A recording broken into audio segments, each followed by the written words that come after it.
नमस्कार विद्यार्थी मित्रांनो, मी सचिन पाटील सिद्धार्थ करिअर अकॅडमी तर्फे मी तुमचं स्वागत करतोय। आज आपण एक महत्वाची एमपीएससी चे जे नोटिफिकेशन आलेलं आहे, ग्रुप सी चं जे नोटिफिकेशन आलेलं आहे, तर त्याची आपण विस्तृत माहिती इथे जाणून घेणार आहोत। तर आता एमपीएससीच्या ज्या ग्रुप सी मध्ये जे विद्यार्थी एमपीएससी तयारी करत आहेत त्यांच्याकरता सुवर्ण संधी आहे। तर आपण या नोटिफिकेशन मध्ये काय काय महत्वाच्या बाबी आहेत त्या आपण पाहणार आहोत। हे बघा, यामध्ये आपण तुम्हाला संपूर्ण माहिती आपण एकाच ठिकाणी आपण देणार आहोत। तर काय काय आहे या नोटिफिकेशन मध्ये ते आपण बघणार आहोत। तर सगळ्यात महत्त्वाचं म्हणजे आपल्याला प्रश्न पडतो की एकूण किती जागा आहे आणि कोणत्या पदासाठी जागा निघालेल्या आहेत। तर याची माहिती आपण या व्हिडिओमध्ये सांगणार आहोत। त्यानंतर दुसरं म्हणजे की सीबीटी परीक्षा पॅटर्न हे काय असते। आता हे नवीन एक एमपीएससीनी नवीन सुधारणा केलेल्या आहेत की एमपीएससीनी जे आहेत ग्रुप बी ग्रुप सी ह्या ज्या एक्झाम्स आहेत यांची कॉम्प्युटर बेस्ड टेस्ट, जसं आपण बँकिंगचे किंवा रेल्वेच्या जसं टेस्ट देतो त्याच प्रकारे इथे हे टेस्ट यांनी नवीन पॅटर्न आणलेला आहे। तर ते काय आहे ते पण आपण बघणार आहोत। त्याच्यामध्ये एमपीएससी मध्ये निगेटिव्ह मार्किंग काय असतात ते आपण बघणार आहोत याच्यामध्ये। त्यानंतर सिलेक्शन प्रोसेस कशी असते, ठीक आहे। तर याच्यामध्ये पूर्व परीक्षा, त्यानंतर मुख्य परीक्षा आणि कशा प्रकारे मग त्यानंतरची प्रोसेस असते, सिलेक्शन लिस्ट कशी निर्माण होते, त्या सगळ्या गोष्टी आपण याच्यामध्ये बघणार आहोत। त्यानंतर यामध्ये महत्वाच्या तारखा आपण बघणार आहोत, ठीक आहे। काही मुलांना, बऱ्याच विद्यार्थ्यांना प्रॉब्लेम जातो की सर आजची शेवटली तारीख आहे, कसं माझा फॉर्म सबमिट होऊन राहिलेला आहे। तर असं करू नका। काय असते की पहिलेच आपण सगळ्या तारखा आपल्याला माहिती पाहिजे की जेणेकरून जर फॉर्म केव्हा भरायचा, काय भरायचा, केव्हा आपलं शुल्क भरायचं, ह्या सगळ्या गोष्टी आपण याच्यामध्ये सांगणार आहोत, ठीक आहे। त्यानंतर विषय निहाय किती वेटेज असते, म्हणजे किती कोणकोणत्या विषयावर काय काय वेटेज असते ते पण मी इथे सविस्तर इथे सांगणार आहोत। त्यानंतर विषय निहाय स्टडी स्ट्रॅटेजी काय असते याबद्दलची माहिती पण मी तुम्हाला इथे या स्लाइड मध्ये देणार आहोत, ठीक आहे। तर चला यानंतर आपण बघू की संयुक्त पूर्व परीक्षा जी आहे ग्रुप सी साठी जी आलेली आहे, आता नोटिफिकेशन आलेलं आहे। तर या संयुक्त ग्रुप सी परीक्षामध्ये आता किती जागासाठी हे नोटिफिकेशन आलेलं आहे, 2619 पदासाठी। हे बघा, याच्या अगोदर पण बरेचसे पदांसाठी ग्रुप सीचं आलं होतं। याच्या अगोदर 7000 पदासाठी आलं होतं, त्याच्यानंतर 4000 पदासाठी, आता 2619 पदासाठी आलेलं आहे। पुन्हा याच्यामध्ये मागणी पत्र आलं तर पुन्हा याच्यामध्ये काही पदं ऍड होऊ शकतात, ठीक आहे। तर आता हे 2619 पदं जे आहेत, तर यामध्ये जे एकूण किती याच्यामध्ये विविध संवर्गामध्ये याची विभागणी झालेली आहे, तर 5 विविध संवर्गामध्ये या पदांची विभागणी झालेली आहे। तर आपण बघू की कोणकोणते पदं यामध्ये आहेत। तर पहिलं आहे तुमचं उद्योग निरीक्षक, याच्यामध्ये तुमचे 9 पदं आहेत। त्यानंतर तांत्रिक सहाय्यक, याच्यामध्ये 3 पद तुमचे आहेत। आणि त्यानंतर कर सहाय्यक, ज्याला आपण टॅक्स असिस्टंट म्हणतो, तर कर सहाय्यक जे आहे ते 282 सीट्स याच्यामध्ये आहेत, ठीक आहे। त्यानंतर सहाय्यक मोटर वाहक निरीक्षक याचे 461 पदांसाठी जाहिरात आलेली आहे। त्यानंतर लिपिक टंकलेखक, बघा इथे 1864, म्हणजे सगळ्यात जास्त जे आहे लिपिक टंकलेखक, ज्याला क्लर्क टायपिस्ट आपण म्हणतो, ह्या पदासाठी ह्यासाठी सगळ्यात जास्त म्हणजे 1864 पदं यावेळेस जाहिरातीमध्ये आहेत, ठीक आहे। आता याच्यानंतर आपण पाहू की कोणकोणत्या पदाची माहिती जी आहे इथे, ठीक आहे। एकूण पदे आपण पाहिलेले आहे की 2619 पदं इथे तुम्हाला दिलेले आहेत। तर आपण जे आहे हे पद जे आहे 5 संवर्गामध्ये विभागलेले आहेत। आता हे 5 संवर्ग कोणते आहेत ते आपण पाहू की उद्योग, वित्त, गृह, सामान्य प्रशासन, तर असे बरेचसे जे विभाग आहेत याच्यामध्ये हे पदांची विभागणी केलेली आहे। परीक्षा आपण पाहिलेली आहे की कॉम्प्युटर बेस्ड टेस्ट इथे आहेत, ठीक आहे। तर कॉम्प्युटर बेस्ड टेस्ट होईल इथे।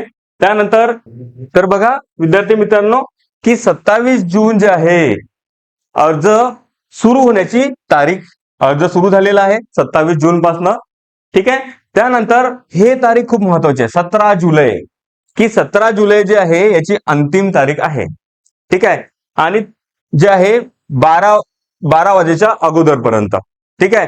आता बघा, जे ऑनलाईन शुल्क भरतात, ऑनलाईन शुल्क भरतात त्यांच्यासाठी 17 जुलै हीच लास्ट डेट पण आहे शुल्क भरण्याची. ठीक आहे. पण जे विद्यार्थी जे आहे जे चालान थ्रू भरतात त्यांच्यासाठी 19 जुलै पर्यंत ते भरू शकतात. 19 जुलै पर्यंत भरू शकतात. लक्षात ठेवा. आता आपण परीक्षेचे पॅटर्न पण पाहणार आहोत. ठीक आहे. तर मुख्य परीक्षा, पूर्व परीक्षा काय असते हे आपण समोरच्या स्लाइडमध्ये पाहूच. ठीक आहे. हा हा इथे मी तारीख पण दिलेली आहे. ऑनलाईन अर्ज सुरुवात. तर ऑनलाईन अर्ज सुरुवात जे आहे 27 जून पासून अर्ज सुरू झालेला आहे, भरणं सुरू झालेलं आहे. त्यानंतर 17 जुलै जे आहे ऑनलाईन परीक्षा शुल्क भरण्याची तारीख आहे, रात्री 12 वाजतापर्यंत. त्यानंतर चलनाद्वारे बँकेत शुल्क भरणे 20 जुलै 2026 पर्यंत आहे. ठीक आहे. 20 जुलै 2026 पर्यंत चलनाद्वारे तुम्ही बँकेत शुल्क भरू शकता. आता अर्ज भरण्याची अंतिम तारीख जी आहे मी सांगितले तुम्हाला 17 जुलै आहे. ठीक आहे. फक्त पहा इथे लक्षात ठेवा की चलान जे भरण्याची तारीख जी आहे ते 20 जुलै पर्यंत आहे. पण तुम्हाला अर्ज जे तुम्हाला सादर करावा लागेल तो 17 जुलै पर्यंतच सादर करावा लागेल. ठीक आहे. त्यानंतर 19 जुलै हे SBI चालान शुल्क भरण्याचा शेवटचा दिवस आहे बँकेमध्ये. ठीक आहे. त्यानंतर 27 सप्टेंबरला याची संयुक्त परीक्षा होणार आहे. लक्षात ठेवा. म्हणजे तुमच्याकडे किती महिने उरतात? जुलै तर निघूनच गेलेला आहे. जुलै, ऑगस्ट, सप्टेंबर म्हणजे पकडून घ्या मोठा मोठा 2 महिन्याचा वेळ तुम्हाला इथे मिळतो. ठीक आहे. तर अशा प्रकारे जे आहे हे मी सांगितलेलं आहे. हा त्यानंतर बघा संयुक्त पूर्व परीक्षेत समाविष्ट पदे आणि विभाग, की कोणकोणते पदे आहे आणि काय काय विभाग कोणत्या विभागाअंतर्गत येतात तर ते इथे मी सांगितलेलं आहे. जसं उद्योग निरीक्षक जे आहे उद्योग, ऊर्जा व कामगार विभाग, पदे पहा 9 पदे दिलेली आहेत तिथे. त्यानंतर तांत्रिक सहाय्यक, वित्त व विमा संचालनालय 3 पदे आहेत त्याच्यामध्ये. त्यानंतर कर सहाय्यक ज्याला आपण टॅक्स असिस्टंट म्हणतो तर 282 पदे आहेत तिथे. त्यानंतर सहाय्यक मोटर वाहन निरीक्षक गट क मध्ये आलेला आहे. आता हे पद नव्यानं याच्यामध्ये आलेलं आहे. 461 पद याच्यामध्ये आहे. त्यानंतर लिपिक टंकलेखन जे आहे याचे 1864 पदे इथे आहेत. ठीक आहे. तर पदाविषयी पण आपण इथे सविस्तर माहिती दिलेली आहे. त्यानंतर बघा सगळ्यात महत्वाचा प्रश्न पडतो शैक्षणिक अर्हता. तर कोण कोण हा फॉर्म भरू शकतात ग्रुप सी चा? तर इथे बघा शैक्षणिक अर्हता दिलेली आहे. जसं उद्योग निरीक्षक, हे जे उद्योग निरीक्षक आहे हे बघा पहिले हे पद या MPSC अंतर्गत नव्हतं, पण आता हे पद याच्यामध्ये आलेलं आहे, ग्रुप सी अंतर्गत आलेलं आहे. तर याच्यामध्ये पहा याच्यामध्ये जे आहे सांविधिक आणि अभियांत्रिकी. ठीक आहे. तर ज्याला आपण ऑटोमोबाईल किंवा मेकॅनिकल, तर हे जे आहे टेक्निकल पोस्ट आहेत, टेक्निकल वाल्यांसाठी आहे. ठीक आहे. त्यानंतर तांत्रिक सहाय्यक जे आहे ते विज्ञान शाखा ज्यांची असेल तर त्यांच्याकरता हे पद आहे. त्यानंतर कर सहाय्यक कोणत्याही शाखेची पदवी, इथे बघा तर कर सहाय्यकसाठी कोणत्याही शाखेची पदवी पाहिजे, सोबतच तुम्हाला मराठी प्लस इंग्लिश टंकलेखन पाहिजे. इथे खूप महत्वाचं आहे की कर सहाय्यक मध्ये जे आहे ते दोन्ही टंकलेखन आवश्यक आहे. लक्षात ठेवा. तर कर सहाय्यकसाठी मराठी प्लस इंग्रजी टंकलेखन तुम्हाला आवश्यक आहे. ठीक आहे. आणि लिपिक टंकलेखनसाठी बघा पदवी, त्यानंतर मराठी किंवा इंग्रजी, इथे लक्षात ठेवा मराठी किंवा इंग्रजी या 2 पैकी एक टंकलेखन पाहिजे. आणि इथे बघा इथे एक महत्वाची गोष्ट म्हणजे MPSC ने सांगितलेलं आहे की हे जे टंकलेखन ज्याच्याकडे सपोज मराठी असेल तर त्याला 4 वर्षाचा कालावधी मिळेल. किती? 4 वर्षाचा कालावधी, ज्याच्यामध्ये तो इंग्रजी टंकलेखन पण घेऊ शकतो. तर 4 वर्षाचा कालावधी त्याला मिळेल. सपोज कोणाकडे इंग्रजी टंकलेखन असेल त्याच्याकडे मराठी नसेल तर त्याला मराठी टंकलेखनासाठी 4 वर्षाचा कालावधी इथे मिळेल. ठीक आहे. बघा विद्यार्थी मित्रांनो, हे सहाय्यक मोटर वाहन निरीक्षक जे हे पद आहे याच्याकरता SSC प्लस तुमचं टेक्निकल डिप्लोमा किंवा डिग्री इथे तुम्हाला लागेल. ठीक आहे. त्यानंतर इथे लक्षात ठेवा मराठी भाषेचे ज्ञान इथे सर्वांसाठी आवश्यक आहे. कारण की एमपीसी म्हटलं तर तुम्हाला माहित असेल की एक सब्जेक्ट जो आहे मराठी हा अनिवार्य असतो. ठीक आहे, तर इथे लक्षात ठेवा मराठी भाषेचे ज्ञान सर्वांसाठी अनिवार्य आहे. ठीक आहे, आता आपण पाहू वयोमर्यादा. तर इथे बघा वयोमर्यादा मी दिलेली आहे की किमान वयोमर्यादा 18 वर्ष आणि कमाल वयोमर्यादा जी आहे ते 38 वर्ष आहे. आता बघा हे कॅटेगरीनुसार पण याच्यामध्ये जसं मागासवर्गीय जे आहे एससी एसटी ओबीसी यांना 5 वर्ष शिथिल आहे, म्हणजे त्यांच्याकरता किती वर्ष दिलेली आहे? 43 वर्ष. त्यानंतर जे दिव्यांग वगैरे जे आहेत, ठीक आहे, जसं दिव्यांग आहे, त्यानंतर तुम्हाला माहित असेल की मिलिटरी पर्सन जे आहे तर त्यांच्याकरता 45 वर्ष जे दिलेले आहेत. ठीक आहे, तर बघा इथे मी वयोमर्यादा पण तुम्हाला सांगितलेली आहे. आता त्यानंतर परीक्षा शुल्क. तर लक्षात ठेवा परीक्षा शुल्क जे आहे ओपन करता जे आहे ते 398 आहे खुल्या वर्गांकरता. त्यानंतर मागासवर्गीय व अनाथांकरता 298 रुपीज आहे. त्यानंतर माजी सैनिक, ठीक आहे, यांना 44 रुपये फक्त. ठीक आहे, तर अशा प्रकारे जे आहे परीक्षा शुल्क किती आहे इथे मी दिलेलं आहे. हा, हे बघा आता हा जो आहे निवड प्रक्रियेचे टप्पा आपण इथे दिलेले आहे की कशा प्रकारे तुमची निवड होईल.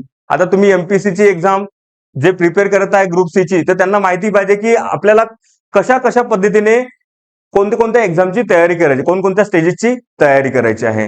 तर आपण पाहू पहिला टप्पा जो आहे इथे संयुक्त पूर्व परीक्षेचा पहिला टप्पा जो आहे तो आहे 100 प्रश्न 100 गुण. लक्षात ठेवा 100 प्रश्न 100 गुण. आणि इथे सगळ्यात महत्वाचं म्हणजे बघा की इथे फक्त तुम्हाला 60 मिनिट, लक्षात ठेवा 60 मिनिटे, 60 मिनिटेचा कालावधी असतो हे तुम्हाला हा 100 प्रश्न सोडण्याकरता. आता बघा एक क्वेश्चन्सला तुम्हाला 1 मिनिट पण नाही आहे, तर याची पण मी स्ट्रॅटेजी समोर सांगितलेली आहे की तुम्हाला कशा प्रकारे तुम्हाला क्वेश्चन सॉल्व्ह करायचे आहे जेणेकरून तुमचा पेपर पण चांगल्या प्रकारे सॉल्व्ह होईल. ठीक आहे, त्यानंतर एक संयुक्त मुख्य परीक्षा होते. एक लक्षात ठेवा की सगळे जेवढी पोस्ट मी तुम्हाला याच्या अगोदर सांगितलेली आहे त्या सगळ्या पोस्ट करता एक संयुक्त पूर्व परीक्षा होईल. ठीक आहे, यांचा एक कॉमन कट ऑफ पण लागतो. जसं तुम्ही बघा मागच्या वेळेस जवळपास 45 to 47 ह्या रेंजमध्ये कट ऑफ होता. ठीक आहे, कॅटेगरी वाईज व्हॅरी करतात. ठीक आहे, तर संयुक्त मुख्य परीक्षा जी आहे तर याच्यामध्ये उद्योग निरीक्षक, तांत्रिक कर आणि लिपिक या 3 पदासाठी जे आहे हे परीक्षा 400 गुणांची राहील.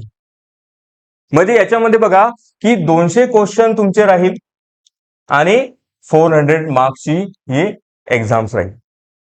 ठीक आहे, तर याच्यामध्ये पण बघा की पेपर 1 आणि पेपर 2 असे 2 पेपर आहे 200 मार्क्सचे, म्हणजे ते आपण सविस्तर दिलेलं आहे इथे माहिती पण. ठीक आहे, त्यानंतर पहा स्वतंत्र मुख्य परीक्षा पहा कोणत्या एक्झामसाठी आहे. ठीक आहे, सहाय्यक मोटर वाहन निरीक्षक साठी जे आहे ते पहा मुख्य परीक्षा 300 गुणांची आहे, म्हणजे इथे 150 क्वेश्चन्स राहील आणि 300 मार्क्सची ही एक्झाम राहील, लक्षात ठेवा. ठीक आहे, तर स्वतंत्र मुख्य परीक्षा जी आहे हे फक्त लक्षात ठेवा कारण की या पदाकरता आपण पाहिलेलं आहे की तांत्रिक याच्यामध्ये तुमची पदवी किंवा पदवीचं पाहिजे. ठीक आहे, तर हे पदासाठी एक स्वतंत्र मुख्य परीक्षा घेण्यात येईल.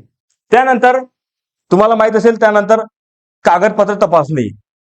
बघा इथे तुम्हाला माहित असेल एमपीसीनी जे आहे की ग्रुप बी आणि ग्रुप सी या परीक्षेसाठी मुलाखती बंद केलेल्या आहेत. तर आता बघा याच्यानंतर तुमचं जे प्रोसिजर राहील ती राहील कागदपत्र तपासणी, की तुम्ही जे डॉक्युमेंट दिलेले आहे त्याला डॉक्युमेंट व्हेरिफिकेशन म्हणतो, डीव्ही म्हणतो आपण त्याला. तर त्याच्यामध्ये तुमच्या डॉक्युमेंटची पडताळणी होईल. ठीक आहे, तुमचे सर्व मूळ कागदपत्राची तपासणी होईल. जे तुम्ही जेव्हा फॉर्म तुम्ही भरताय तर त्या फॉर्म मध्ये जे तुम्ही डॉक्युमेंट अपलोड केलेले आहेत त्या सर्वांची जे आहे मूळ कागदपत्र जे आहे त्यांची तपासणी इथे होईल. ठीक आहे, त्यानंतर तुम्ही बघा इथे अंतिम मेरिट यादी आणि मग नियुक्ती मिळेल तुम्हाला. ठीक आहे, तर अशा प्रकारे जे आहे हे निवड प्रक्रिया तुम्हाला इथे मी सांगितलेली आहे. ठीक आहे, हा विद्यार्थी मित्रांनो बघा इथे की 100 प्रश्न राहील आणि एकूण गुण पण 100 राहील आणि तुमचा जो कालावधी आहे तो 1 तास याचा कालावधी आहे. लक्षात ठेवा. वेळ मर्यादा लक्षात ठेवा.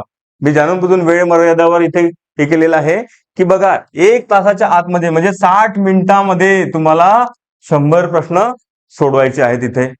ठीक आहे.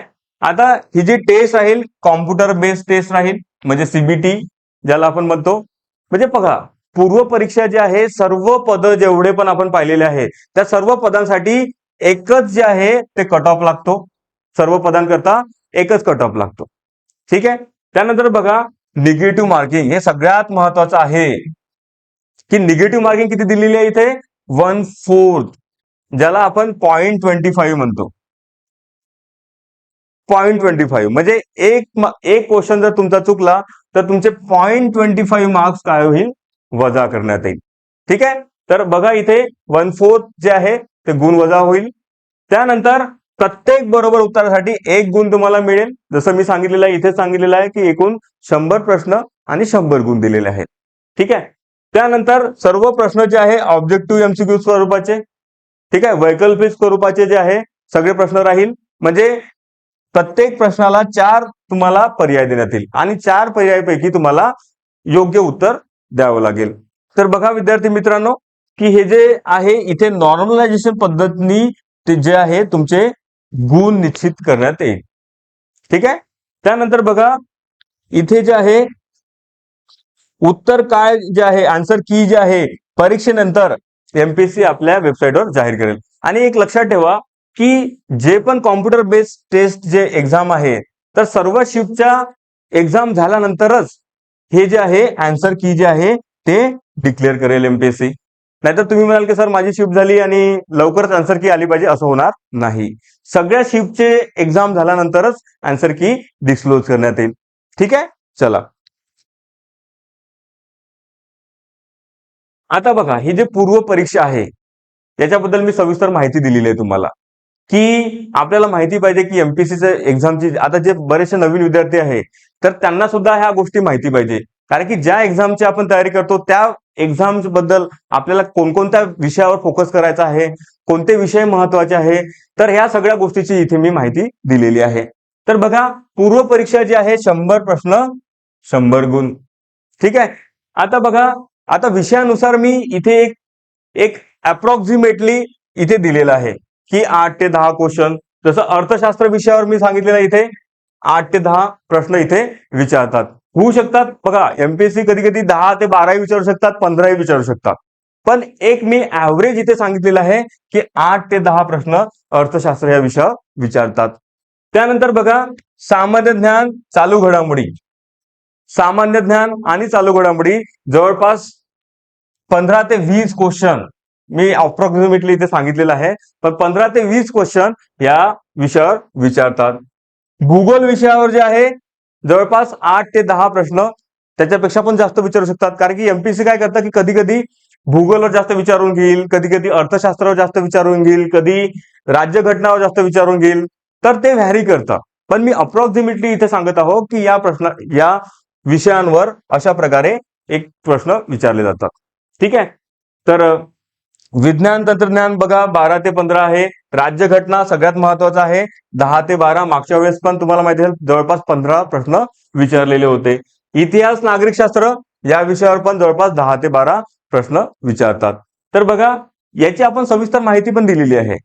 ठीक आहे की याच्यामध्ये सिलेबस काय काय दिलेला आहे, कशा प्रकारे तुमची अभ्यासाची स्ट्रॅटेजी असली पाहिजे, तर त्या गोष्टी पण मी यामध्ये सांगितलेल्या आहेत. हा बघा विद्यार्थी मित्रांनो इथे आपण सगळ्यात पहिले बघणार आहोत इतिहास कसा शिकावा. आता इतिहास जो सब्जेक्ट आहे तुम्हाला माहित असेल की इथे फक्त तुम्हाला आधुनिक इतिहास बघायचा आहे. कोणता इतिहास? आधुनिक इतिहास.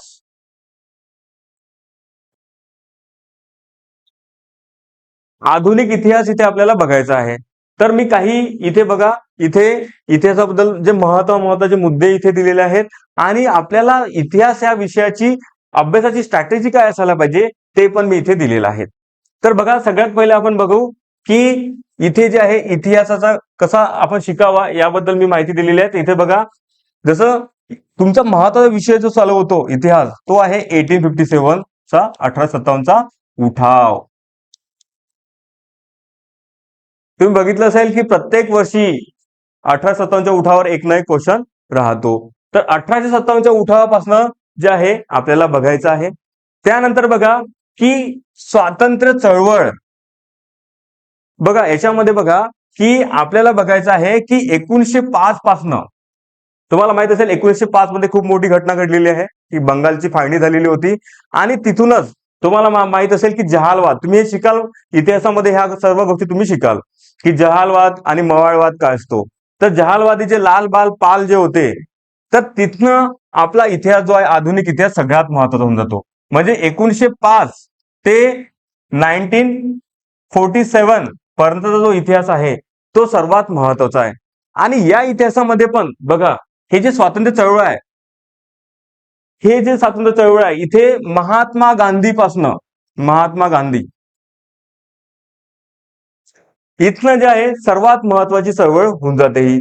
तर त्याच्यामुळे जसं असहकार आंदोलन, सविनय कायदे आंदोलन, भारत छोडो आंदोलन, तर हे जे आंदोलन आहे महात्मा गांधीचे, हे आपल्याकरता सर्वात महत्वाचा विषय आहेत इतिहासामध्ये शिकायला.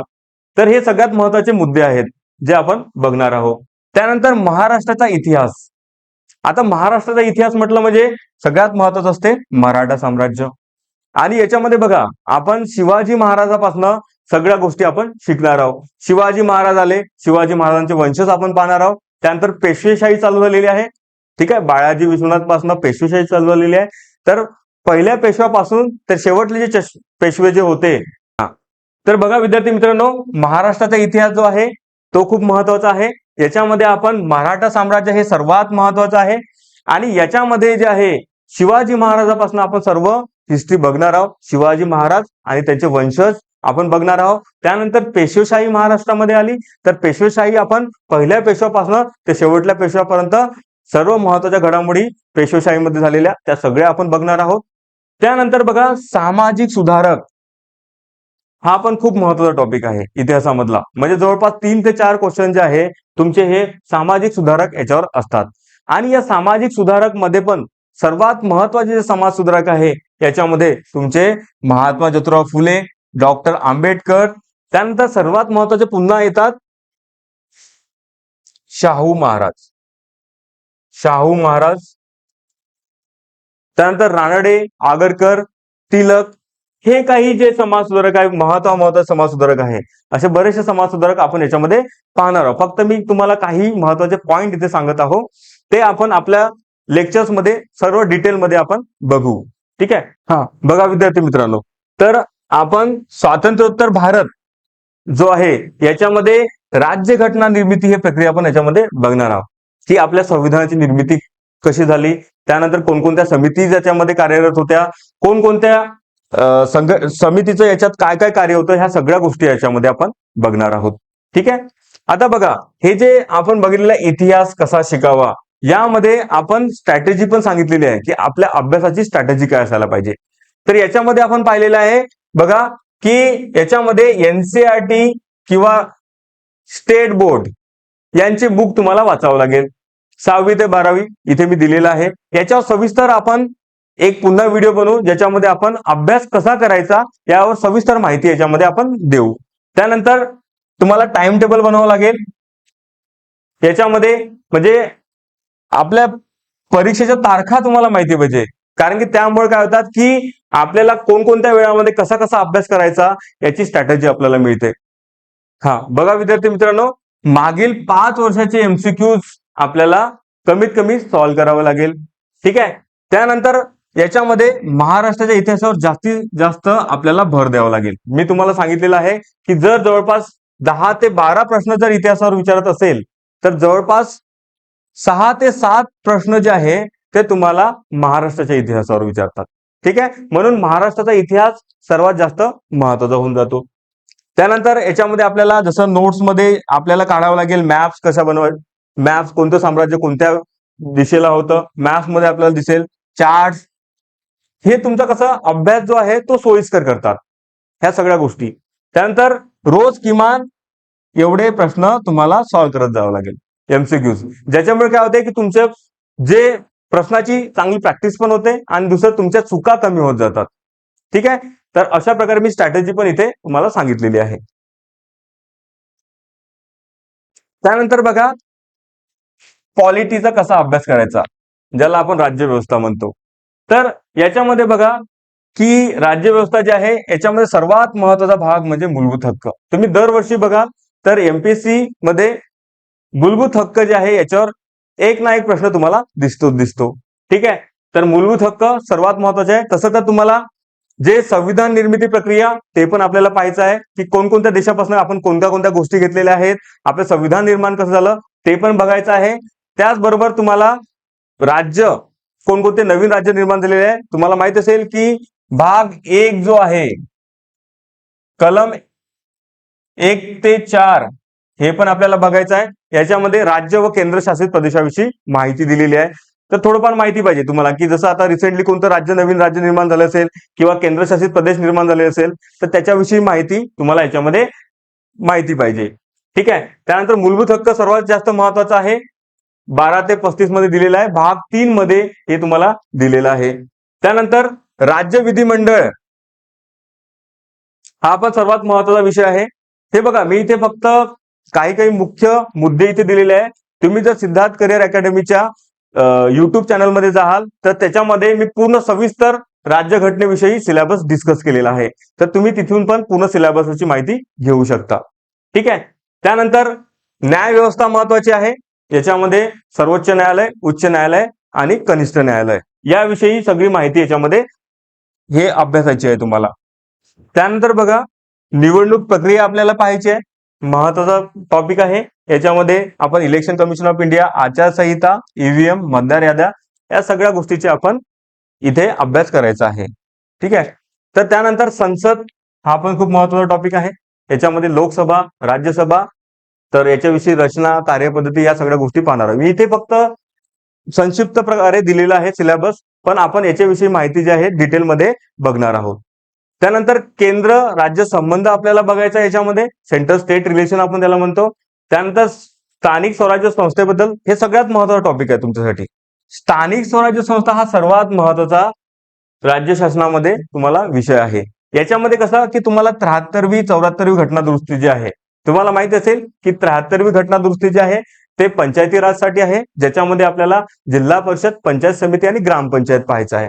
आणि ही 1992 ची घटना दुरुस्ती आहे आणि त्याचबरोबर ही 74वी घटना दुरुस्ती ही पण 1992 ची आहे. याच्यामध्ये जे नागरी संस्था आहे आपल्या, ज्याच्यामध्ये नगरपालिका, महानगरपालिका, तर याविषयीची माहिती जी आहे ते सगळे आपल्याला याच्यामध्ये बघायचे आहे 74वी घटना दुरुस्ती. हे दोन्ही टॉपिक खूप महत्वाचे आहेत.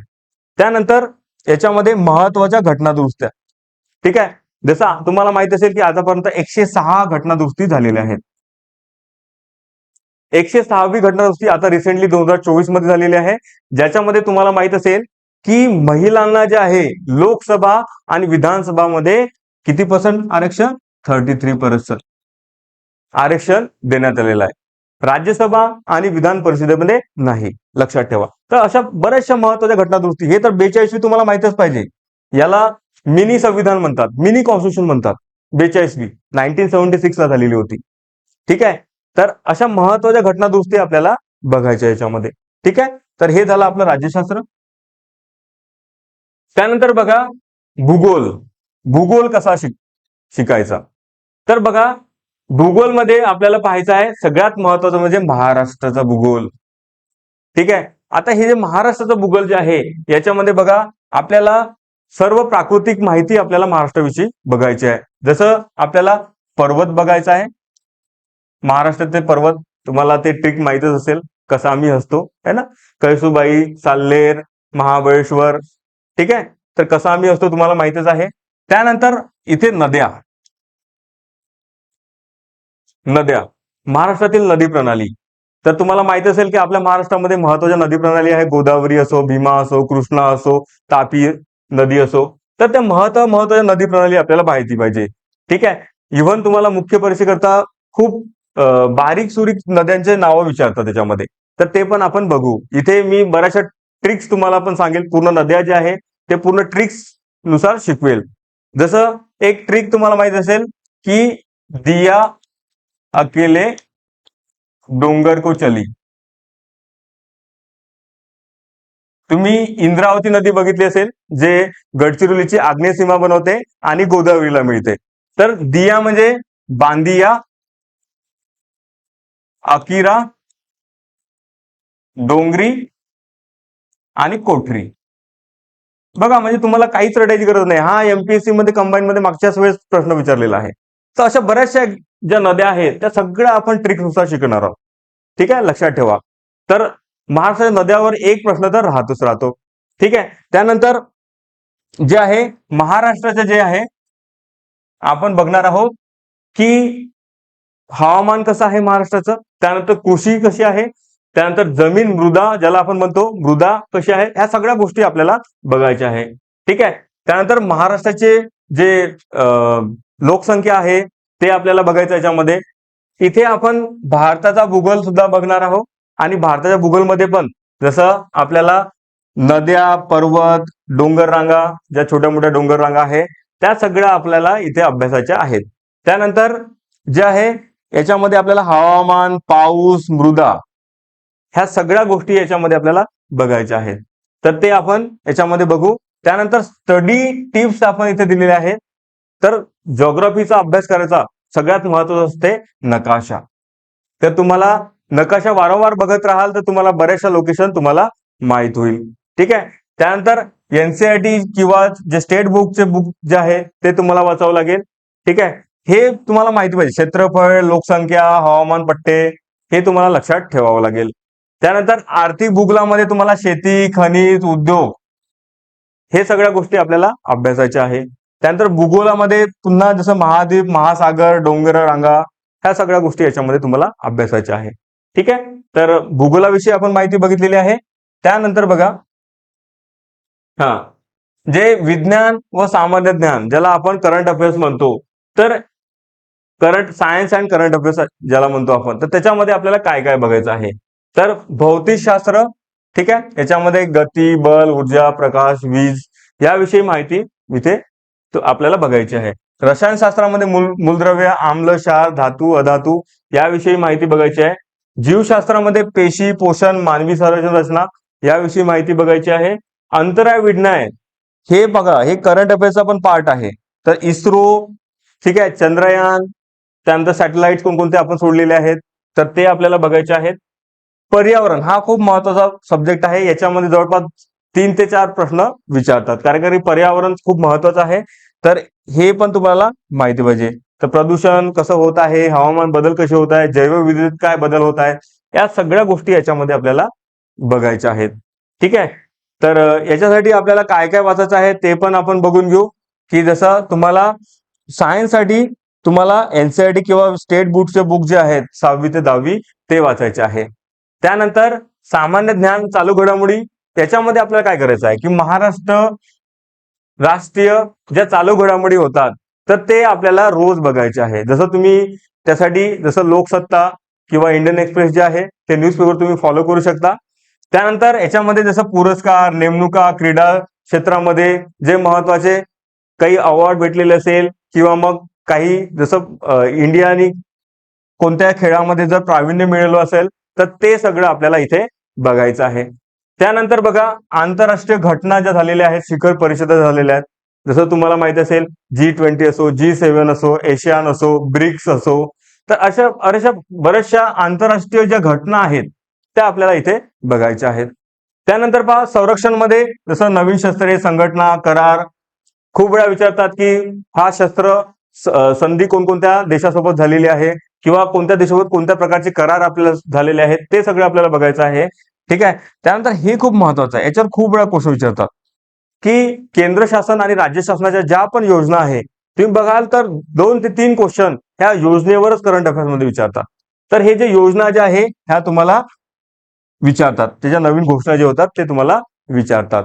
त्यानंतर मी सांगितलेलं आहे की रोज वर्तमानपत्र तुम्हाला वाचावं लागेल. त्यानंतर मंथली मॅगझिन येतात, जसं तुम्हाला माहित असेल की योजना असो, कुरुक्षेत्र असो, तर असे काही मंथली मॅगझिन येतात तर ते पण तुम्ही वाचू शकता. ठीक आहे. त्यानंतर बघा, जे गणित आणि बुद्धिमत्ता, बघा हा जो विषय आहे, तर हा प्लस पॉइंट अशा विद्यार्थ्यांसाठी आहे ज्यांचं गणित आणि जे बुद्धिमत्ता जे आहे ते स्ट्रॉंग आहे. याच्यामध्ये ते आरामशीर, ज्यांचं स्ट्रॉंग असेल ते आरामशीर 15 ते 17 क्वेश्चन आरामशीर सॉल्व्ह करू शकतात.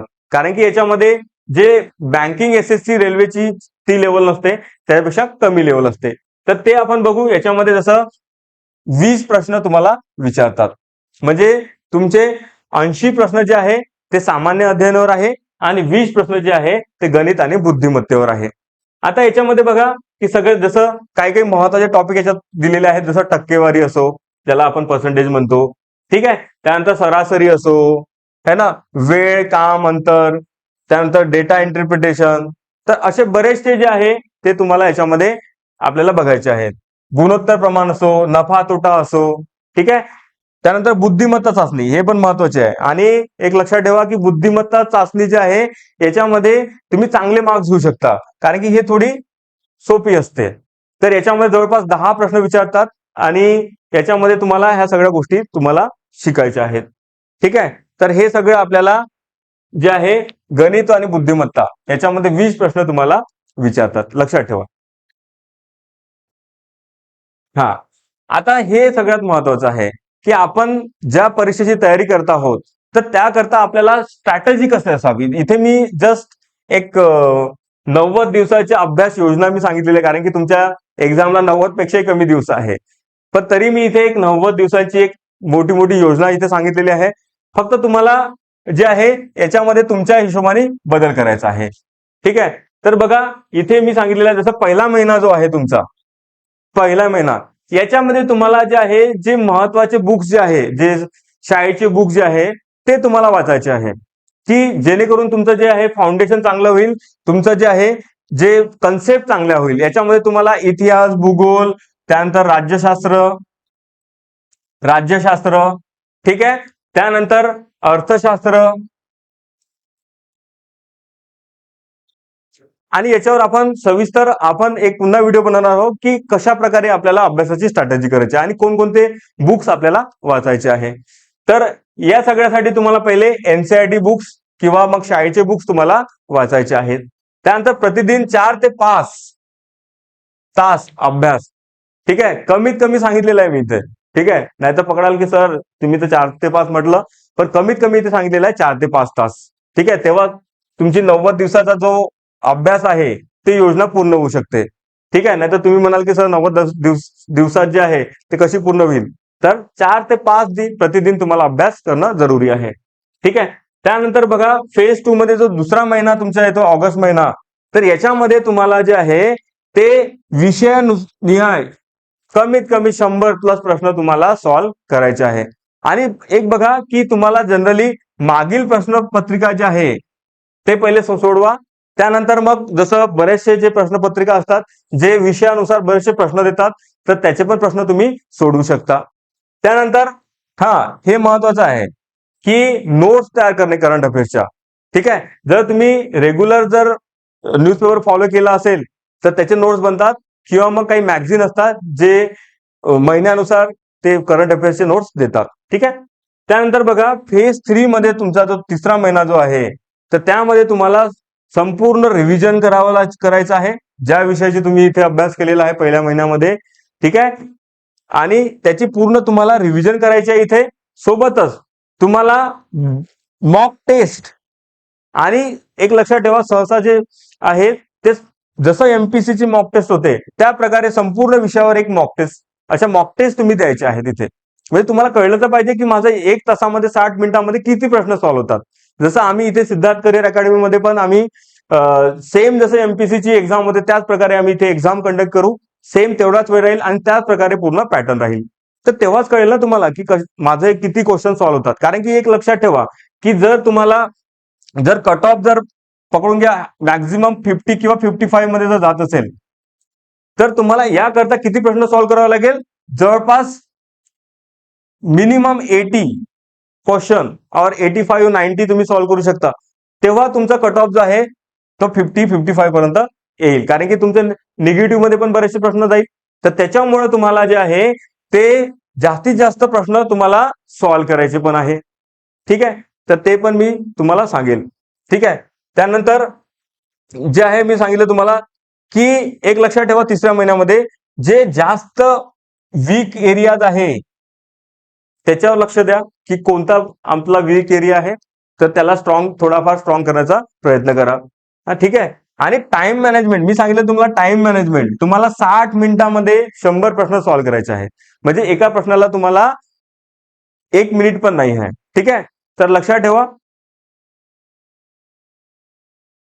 हा, आता बघा सगळ्यात महत्वाचं आहे ना की वेतन आहे ना. आपण काम कशासाठी सरकारी नोकरीमध्ये कशासाठी जातो, तर वेतन कसं असतं हे आपल्याला माहिती पाहिजे. तर उद्योग निरीक्षकसाठी बघा इथे वेतन प्रणाली दिलेली आहे. सगळ्यात जास्त वेतन प्रणाली आहे. ठीक आहे. तर सगळ्यात जास्त वेतन प्रणाली जी आहे ते आहे निरीक्षक पदाची S14. ठीक आहे. 38,600 ते 1,00,000. याच्यामध्ये बघा सगळे बरेचसे भत्ते वगैरे बेसिक असतात आणि त्याच्यानंतर बरेचसे अलाउन्सेस भत्ते वगैरे ऍड होत राहतात त्याच्यामध्ये. ठीक आहे. तर इथे जे आहे वेतन श्रेणी पण दिलेली आहे.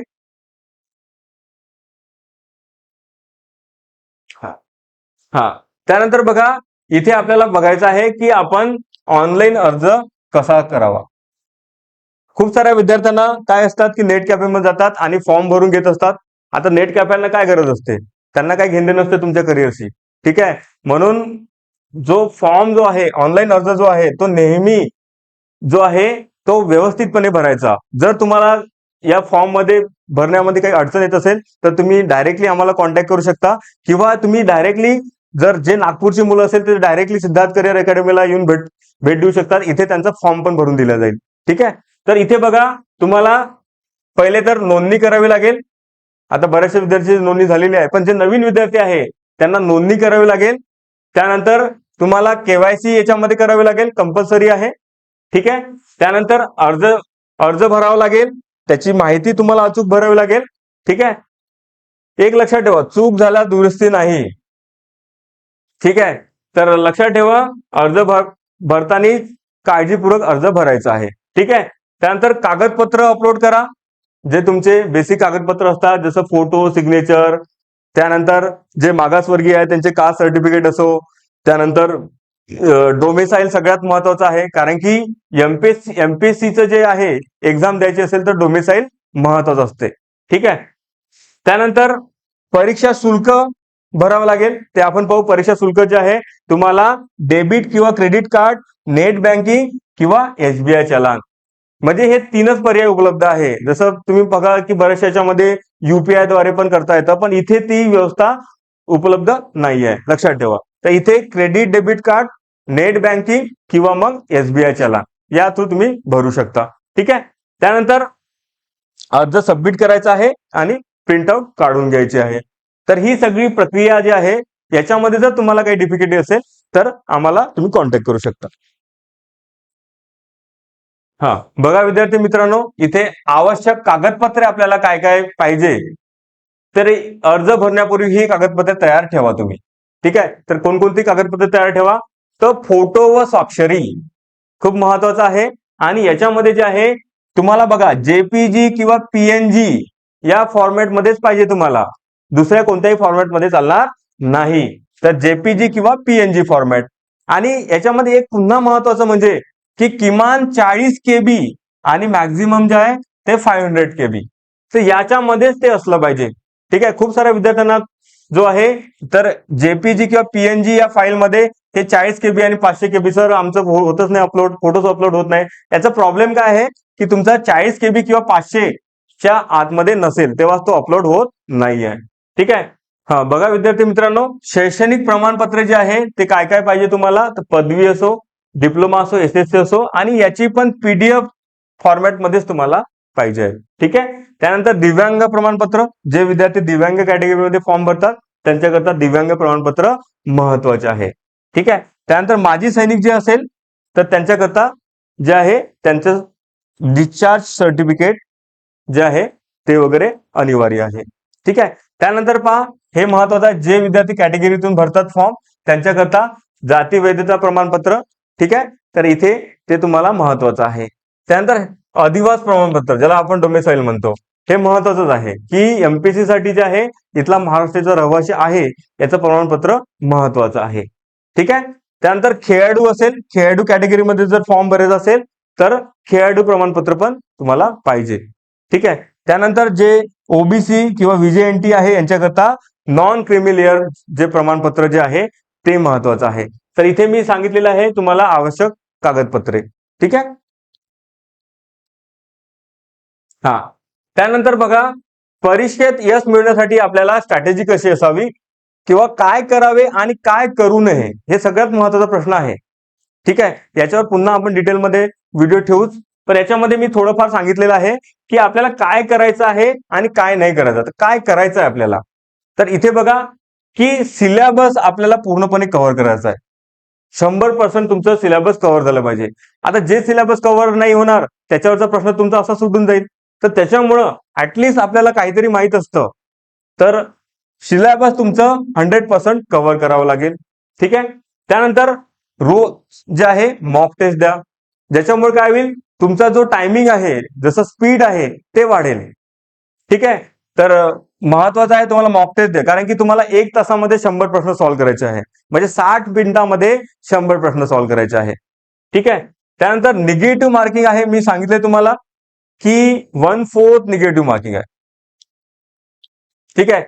एक लक्षात ठेवा, जे तुम्हाला खात्री वाटते की ज्याच्या जे आहे आपले चान्सेस राहील उत्तर करेक्ट येण्याचे, तर तेच प्रश्न सॉल्व्ह करा, तुक्के मारू नका. म्हणजे इथे काय विनाकारण तुमचं नाहीतर निगेटिव्ह मध्ये जाईल.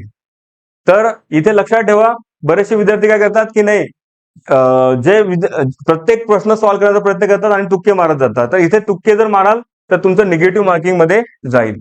ठीक आहे. तर जिथे तुम्हाला वाटते की खात्री वाटते अशाच प्रश्न तुम्ही सॉल्व्ह करा. ठीक आहे. त्यानंतर टाइम मॅनेज करा. ठीक आहे. जसं इथे मी दिलेला आहे 36 सेकंद. ठीक आहे. म्हणजे एका प्रश्नाला तुम्हाला 36 सेकंदामध्ये सोडवायचे आहे. ठीक आहे. तर होऊ शकते कमी जास्त होतं. तुम्हाला माहित असेल की एमपीसीचे प्रश्न जे आहेत खूप लेंदी विचारतात है ना, आणि मॅथ्स रिझनिंग साठी पण टाइम जो आहे तो खूप जास्त लागतो. तर तुम्हाला ते कुठेतरी मॅनेज करावं लागेल. म्हणजे एका प्रश्न जो आहे, जे काही सोपे प्रश्न असेल ते तुम्हाला फास्ट सॉल्व्ह करायचे आहे आणि जे डिफिकल्ट प्रश्न आहे त्याला थोडा वेळ लागला चालते, पण तुम्हाला ते मॅनेज करावं लागेल. ठीक आहे. तर टाइम मॅनेज करावं लागेल. हे मी ॲव्हरेज सांगितलेलं आहे की 36 सेकंद एका प्रश्नाला तुम्हाला मिळतात. ठीक आहे. आधी प्रश्न जे माहित आहे तुम्हाला ते सोडवा.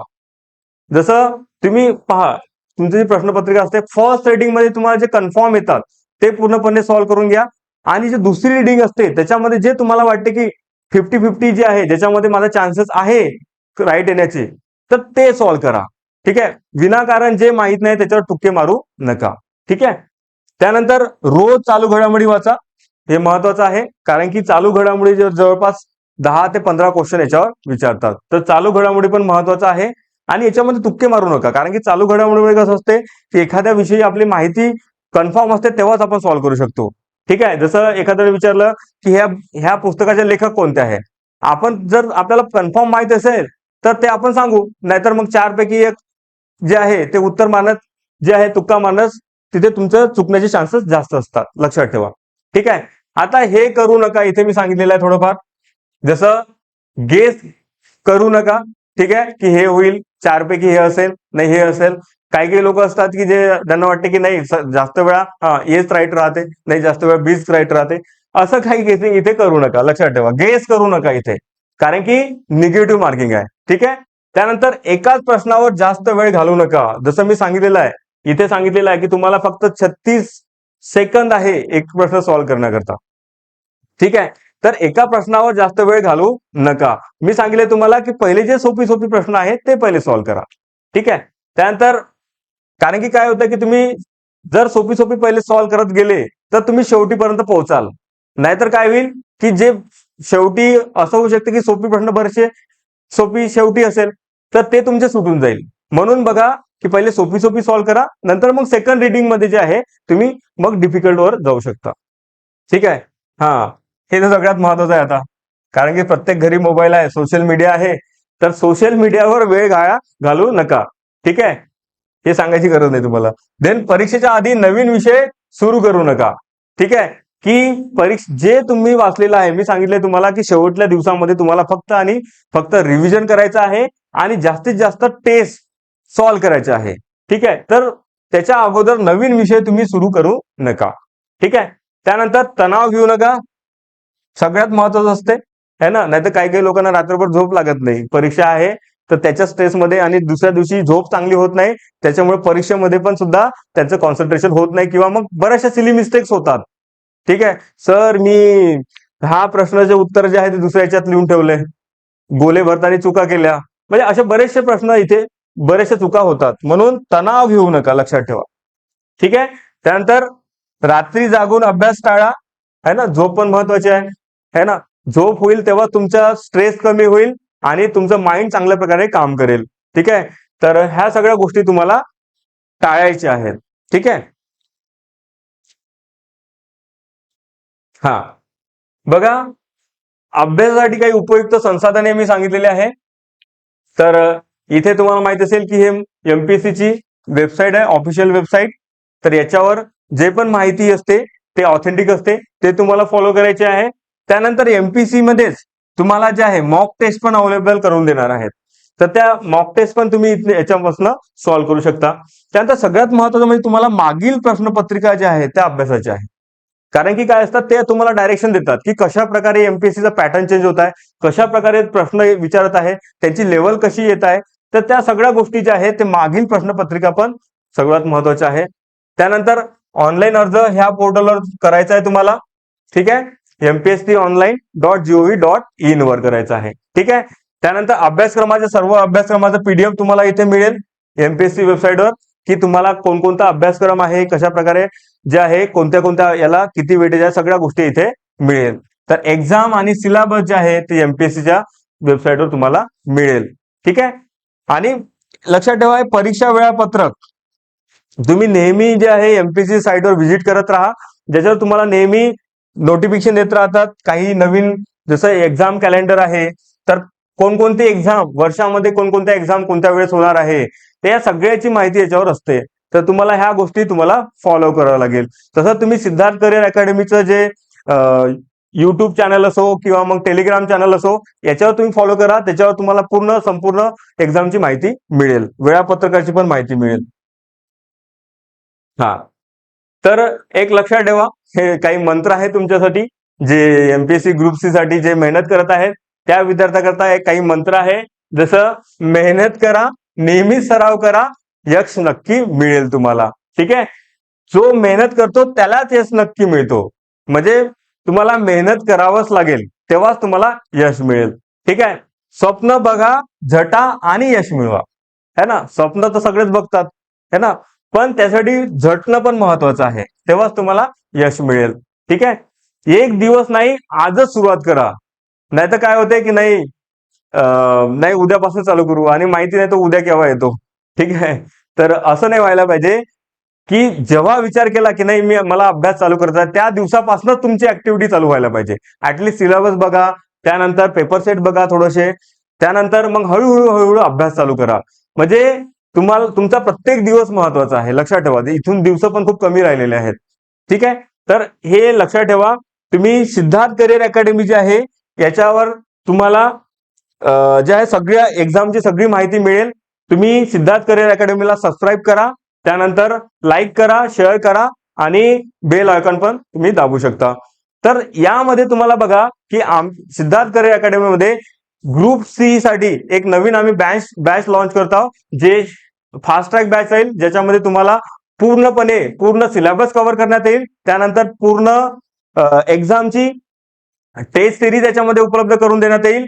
त्यानंतर तुम्हाला प्रत्येक विषयानुसार नोट्स पण उपलब्ध करून देण्यात येईल. जर तुम्हाला या सगळ्या गोष्टीमध्ये आवड असेल तर तुम्ही सिद्धार्थ करिअर अकॅडमीला व्हिजिट करू शकता. धन्यवाद.